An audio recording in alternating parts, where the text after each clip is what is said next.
Cool. So, good morning, David. For context, I'm here with David Meltzer, motivational speaker, author, entrepreneur.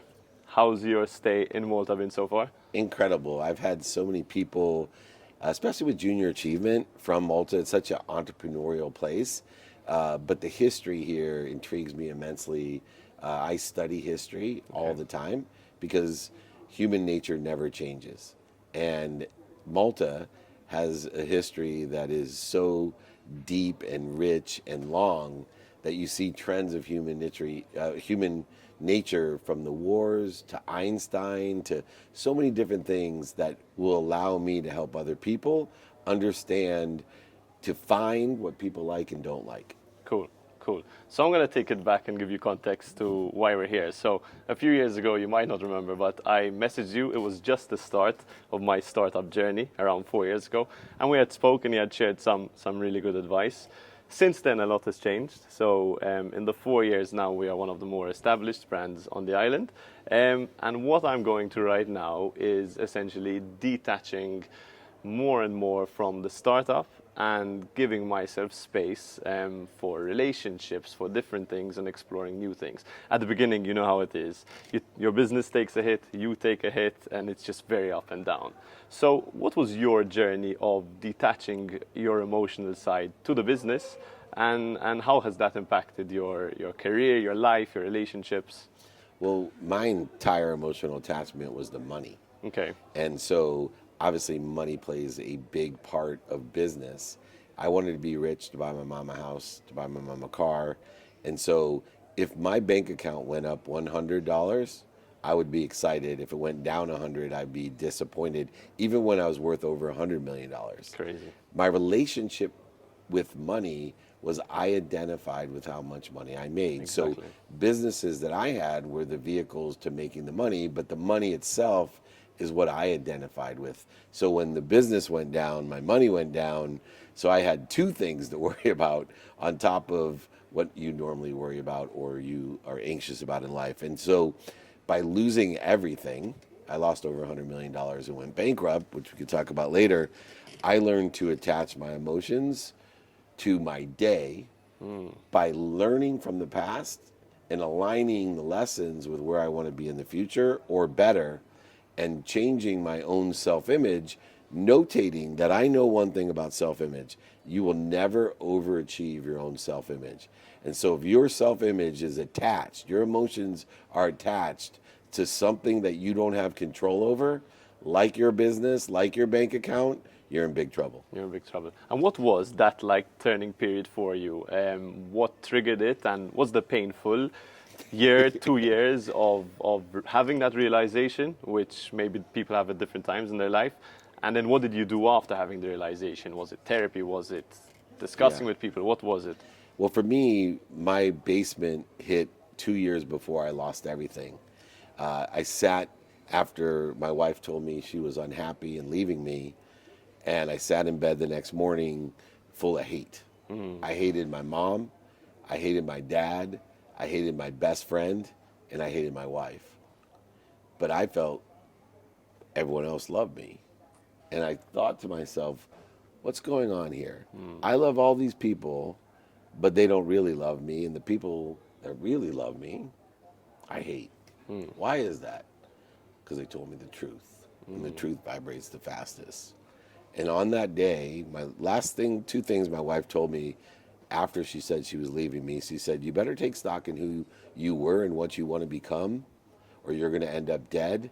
And then she said something that really hit home. She said, what if your mom, the one I love the most, what if she knew who you really were? Because my wife lived with me every day. She knew who I really was. And I kept thinking about it. I don't hate any of them. I hated myself. Yeah. And all the reasons I hated them was I hated myself, and they were telling me the truth about myself, where everyone else, there's this huge gap today, and I want to know all entrepreneurs to learn this, I want my children to learn this. I know who I am today. I'm 55 years old. When I was 35, I didn't. I was in this energy crisis between, I knew who I was back then, but all my attention was on what I wanted people to think I was. Yes, yes. And that gap is a dangerous gap. And it was 2 years of reconstructing my life and my values to get to a point when I finally lost everything. I was on that road. My mom knew it, my dad knew it, my best friend knew it, and my wife knew it. I was on the path to losing everything. I just didn't know it because I was lying to myself. And when it finally happened, I actually was more prepared. I had been elevated and empowered far beyond where I was at my basement. Even though I still had everything, the real low was when my wife was going to leave me. Thank goodness she did. Been married 26 years, have 4 kids, added a son since then, which was wonderful. But I want to make sure entrepreneurs know that it is about I am and the light, the love, and the lessons that we learn and being honest and illuminate. Here's the irony, Zach. If you would have met me when I was 35, worth over $100 million, we wouldn't be sitting here. You wouldn't want to learn anything from me. Interesting. I had all the money, but nobody ever asked me for any advice. Well, you know what they would ask me for? My money. Exactly. Now I have more money than ever. I help more people than ever, and I definitely have more fun. Look out the window. But more people ask me for help than most people on earth, entrepreneurs at least. Yeah. Cool. My next question is another thing you really say, which is kind of your mission, I think, which is the consistent pursuit of your potential. So I remember hearing that a few years ago, and I really like the longevity of that, the long-term thinking of that. So for someone who never heard that, what does that mean? Yeah. And how does it manifest in your day-to-day? Well, it is my mission to empower over 1 billion people to be happy. My definition of happy are people who make a lot of money, help a lot of people, and have a lot of fun, because I've never met anyone that makes a lot of money to help a lot of people and has fun doing it. So I came up, okay, how am I going to do this? I'm going to teach people like you, Zach, to enjoy the consistent, everyday, persistent, without quit pursuit of your potential. Not what other people think, not what's missing, not what you don't have, but what you want in a trajectory of where you want to be or better, by giving meaning to the failures, mistakes, and setbacks, the struggles, the successes, the defining moments, the historical relevances are all aligned in my life to where I want to be or better, which is to empower over 1 billion people to create abundance, to live in the world of more than enough. And so that definition of happiness, enjoying, finding the light, the love, and the lessons, doing, saying, thinking, feeling, believing, every day in a trajectory of where you want to be by learning from the past, not punishing yourself with the past, promoting and protecting yourself. And believe it or not, even reconciled within the definition of happiness and success for me, enjoying the consistent, persistent pursuit of your potential is faith. Because all of it comes together when you believe there's something bigger than you that loves you more than your mom.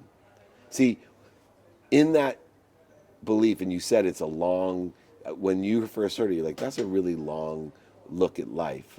And the reason it is, and we talked about attaching your emotions to outcomes, this is how I see it. Good behavior creates an instant outcome. All behaviors create an instant outcome. The problems are human beings are not capable of knowing outcomes. They don't know it instantly. See, good behavior creates good progress, but we're not capable of seeing good progress. Bad behavior creates bad progress, but we're not capable of seeing progress. On the long run, good behavior creates good outcomes, but even to make it more complex, when good outcomes happen, like losing everything, you talk about a basement, I'm a basement. I lost everything, including my mom's house. I told you, only reason I want to be rich is buy my house. I didn't tell her she had to move because I forgot to take my name off of the title. But I have this faith and understanding. Number one, I have faith that I should have good behavior because eventually all the outcomes are better will happen in my life. If I have bad behavior, I'm going and accelerating in the wrong trajectory. It aggregates, compounds exponentially, and accelerates the outcomes. But here's the interesting thing. Outcomes, we still aren't, even if it takes 20 years. If it took me 20 years to go bankrupt, which it almost did, I didn't know or understand the outcome. So with faith, even a bankruptcy, losing your mom's house, is protecting and promoting you. Why? Because I will tell you now, 15 years later, that if I didn't lose everything, I would have ended up dead and definitely divorced, which are two of the greatest tragedies that I could have had in my life, in my mission. Yeah. And instead, I'm here today because I learned the light, the love, and the lessons from losing over $100 million in a trajectory of changing the world. And at that time, did you know this? Oh, no, No. no. So that's my question. When that happens, because you know, when you see it on paper, it looks good, but I've experienced it when something goes wrong, you feel like everything's crumbling. You feel very blindsided by emotions. So what's your advice to someone who understands these things, which maybe this is me, I understand the theory of it. Me too. But putting it into practice when something Yeah. hits the fan is just a different story. It's funny that Einstein has such a tie to Malta. It's true. He does, and look it up if you don't believe me, because I started to study Einstein in his theory of relativity and time. And what I realized was that all emotions cannot be quantified because logic and emotions are disparate from each other. They're not the same. You can't out logic emotions. If you're upset, you can't say, let it go. Yeah. That doesn't help you. Yeah. But if someone else is... That's what everyone tries right. to do, right? Right. If someone's depressed and you say, oh, look at the glass is half full. Yeah. F you, half full. I'm going to kill myself. Yeah. So here's what I realized about time. I can use it as a quantitative measurement. This is what Einstein taught. So if something happens like losing everything, and I identify the fear that I'm not worthy, that I have a need to be right, I have a need to be superior, I have a need to be anxious, frustrated, angry, worried, guilty, resentful, I then can start identifying my fear as fear of a past, fear of something in the past, or fear of my future. Those are the only two types of fear. Yeah. I know humans and human nature react to fear with ego. It's like breathing. You don't have to think about it. It just You comes don't up. have to think about the ego evoking itself when you're afraid. So now I'm looking at what ego do I evoke when I'm afraid of losing everything and then lose everything. Amazing. Then I say to myself, okay, I'm going to shorten the amount of time that I feel shameful. I'm going to shorten it. So I felt, first day it happened, every waking minute I felt course. blame, shame, and justification. I felt a need to be inferior, unworthy, Yeah. all the egos, right? Yeah. I had a need to flee, Yeah. right? Or But then kill when myself. you can see it. Right. And so from then so then tomorrow I'll say, you know what? I spend 16 hours in that way. Tomorrow I'm going to spend 15 hours and 59 minutes. Nice. And it's just a matter of minutes. It's a good way to see it. until I spend minutes and moments by practicing that. And then you get better at all the other fears. So ironically, this theory that people can understand, when you put into a quantitative measurement that we all share, the time a particle of light leaves the sun and hits the earth, called time, we all have 24 hours a day. If you get into the practice of shortening the amount of time that you're spending interfering with who you are, you're going to be more of who you are. So instead of being more happy, more healthy, more wealthy, more worthy, more worried, more angry, more anxious, more depressed, let's figure out what you're doing to interfere with it. Yeah. I am happy, I am healthy, I am wealthy, I am worthy. Every day, I'm just identifying what I'm doing to interfere with it, combined with my faith that there's an omniscient, all-powerful, all-knowing source, an abundant, infinite, more than enough world for more than enough, of everything for everyone. I just interfere with it. And I teach young entrepreneurs like you, old entrepreneurs like me, to stop interfering with their potential. How? By enjoying the consistent everyday, persistent without quit pursuit of their potential. Love it, honestly. Another thing which had really, and I remember this and I said this in a conversation recently, is to be more interested than interesting. And I think back to the ego and how that plays into things, I feel when someone achieves a level of success, that can become their identity in full. And then that's all they get excited about, that's all they can talk about. And I've seen that push away friends, I've seen that just people around that person building resentment. And I remember saying, I just don't want to be that guy who's really annoying. And being more interested than interesting is a really good way to do that. So what does that mean to you? Again, how do you do that to this day? Yeah. And what are the impacts of doing that from your perspective? Well, first of all, a mission of adding value to people's Exactly. life, appreciating value.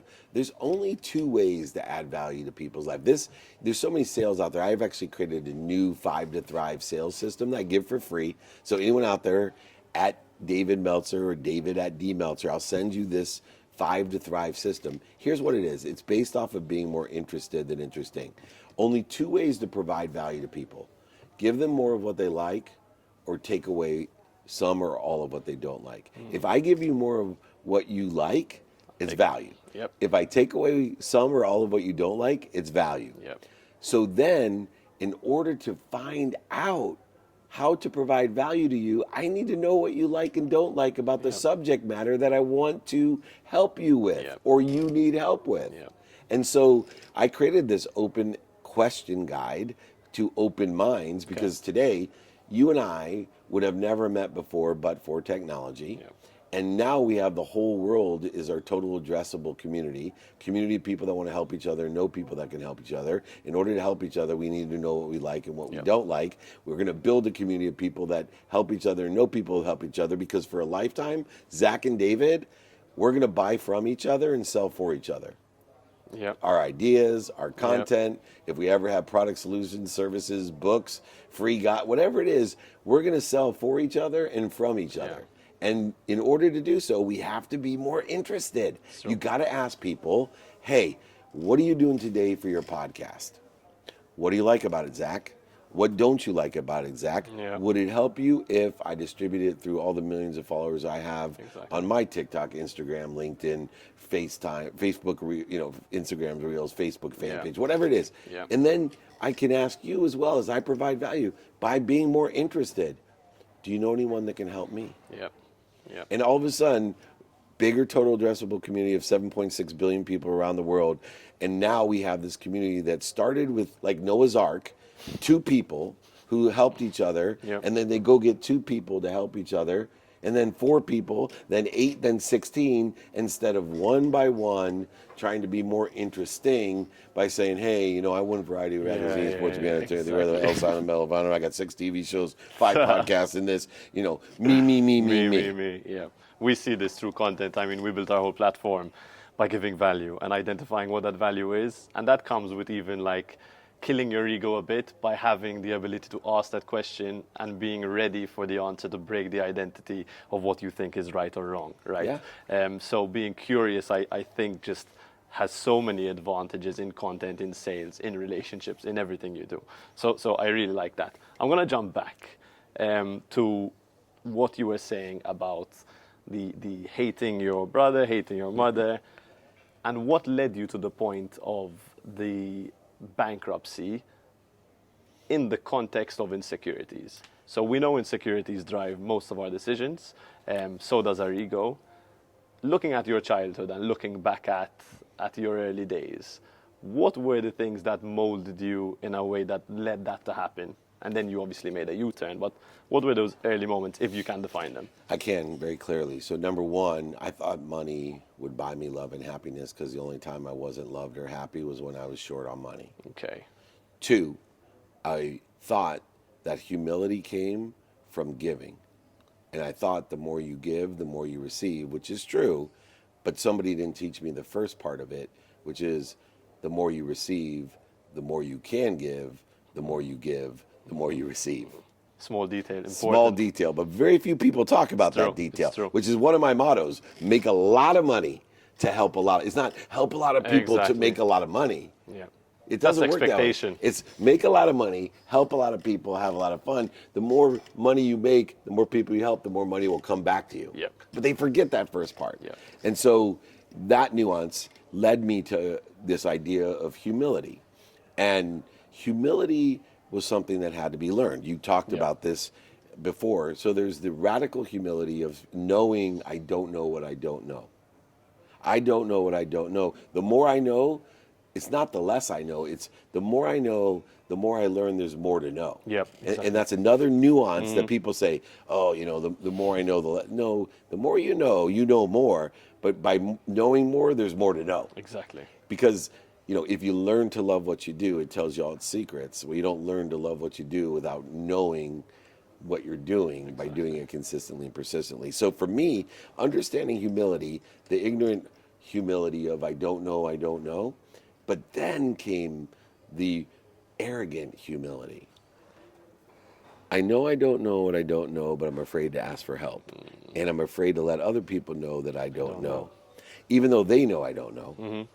Right? It's true. Very true. It's true. And so what happens within the context is two things that I learned. I didn't ask for help.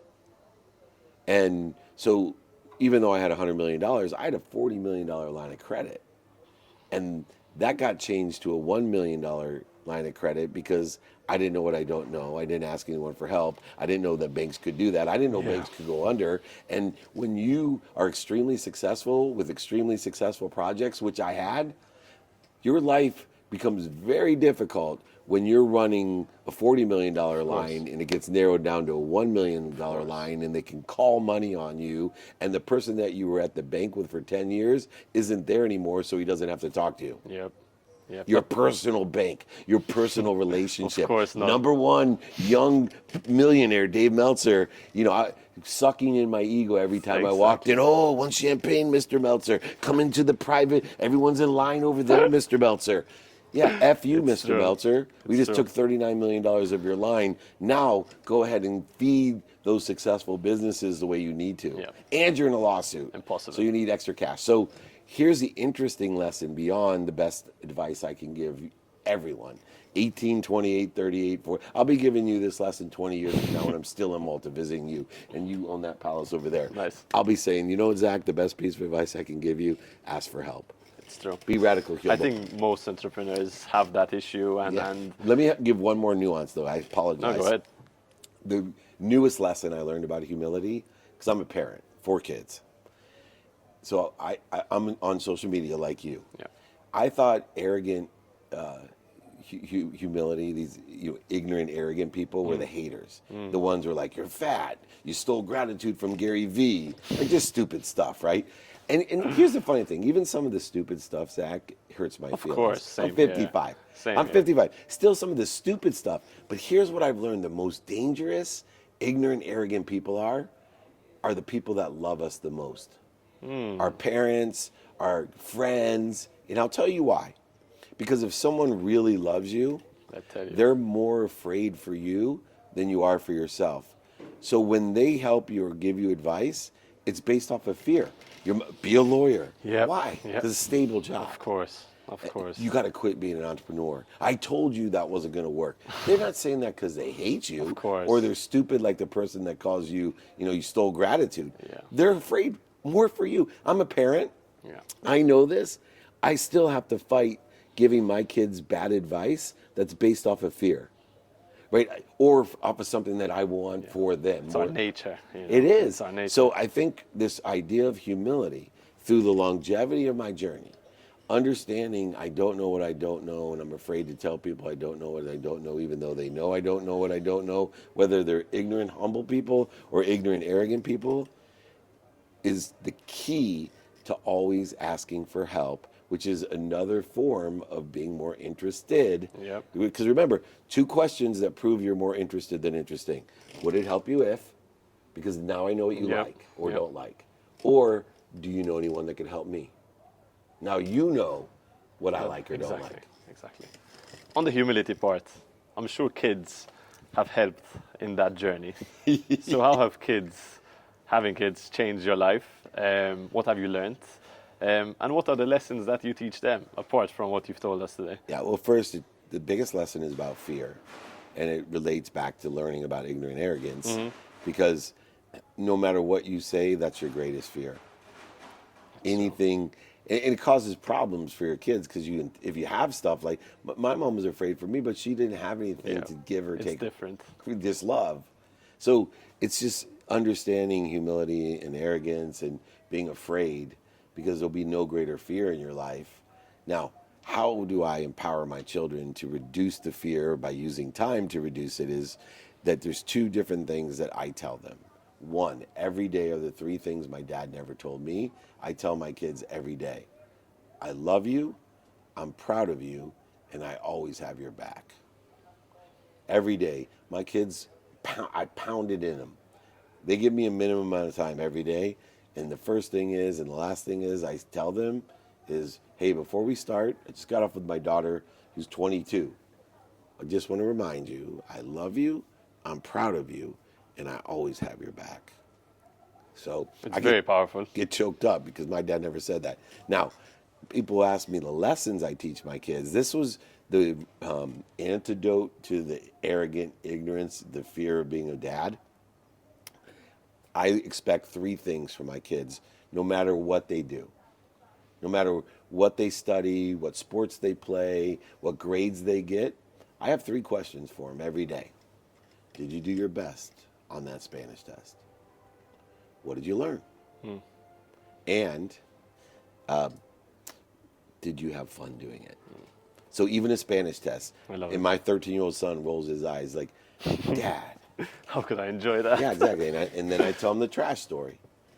The superpower of life is finding the light, the love, and the lessons, giving meaning to what you don't like to do. It's true. If you can learn to love what you do, it will tell you all its secrets. And those secrets are the same cheat codes you use in your iGaming and your video games. It's so easy to level up when you know the cheat codes. If you want all the cheat codes in life, then be more interested than interesting. Find the light, the love, and the lessons in everything you do. Learn to love even the things that are hard, and you will get all the cheat codes. And people are wondering, like, how is his life so easy instead of dis-easy? Because I got all the cheat codes. Yeah. Cool. So in context to that, and just to conclude here, when you gave me this opportunity, so I've been thinking a lot about my business and my career. I'm 24, so I'm in crossroads of having done my business for 6 years with 20 people, so it's successful, you could say, here definitely. But I've really understood that I have a passion of sharing much more, of having conversations like this. And so I think this will be the first episode of my podcast. So this is, I've always wanted an international guest to start and to just give me more exposure of what's out there, because naturally of the size of the island. So to be humble and ask you a question, what are some words of advice to me in the podcast game to get better guests, make better content, business-wise, anything? I love it. So a couple pieces of advice. One, do 10 episodes before you launch. Okay. If you do 10 episodes before you launch, you'll be in the top 1% of all podcasts. Yeah, I've heard this before. Most people quit After before 10. before they get to 10, Yeah. right? Because they're not consistent and persistent. Two, I hate to hammer this home. You know what's coming. Ask for help. Yeah. Look, guys like me, all we want to do is help people like you. It's true, man. And probably out there, nobody has had more podcast guests than me. Even Joe Rogan. Because I do so many shows. I know. The playbook has 1,600 plus episodes. Office hours, we have minimum three guests a day. Crazy. Right? And then we have the TV show office hours. Then we have the TV show playbook. Then we have Instagram Lives where I average 3 guests a day as well. Nobody has more guests in the world than David Meltzer. I may not be the number one, and I know a lot of people love to lie to you and say I got the number one this. I know I've been not number one because Joe Rogan and but I've been in the top 10 before. Sure. But it's week by week. For sure. Sometimes I'm 209. Yeah. Right? I'm just the only one that's honest about, I don't need to put top 10 podcasts. But I will tell you, I have had more guests than anybody, and I've had the biggest guests in the world. Very few people have had, all the people that own football teams, and Cameron Diaz and Deepak Chopra, Sadhguru, Bob Proctor. I mean, some of the guys I've been doing this so long are dead. All the Hall of Famers and Chicharito and it's Tom Brady. Like, who does this stuff? Crazy. Right. So I'm your source, baby. Let's do 10. I will introduce you to a ton of people. Thank you. And, then you're going to ask them for their spheres of influence as well. Cool. If you do 10 and ask for help, you'll have a top podcast, probably the number one in Malta and maybe in the world. Thank you so much, Dave. Pleasure. Thank you for having honestly. me as your first. Honored. Thank you. Super. Fucking amazing. I love Thank that. you, man. Loved every second. Thank you. Thank you. Awesome, it. awesome, awesome. Really happy. Let's get a photo. Let's get a photo. Can you or you filming? Thank God I'm short. Should we? You killed yourself.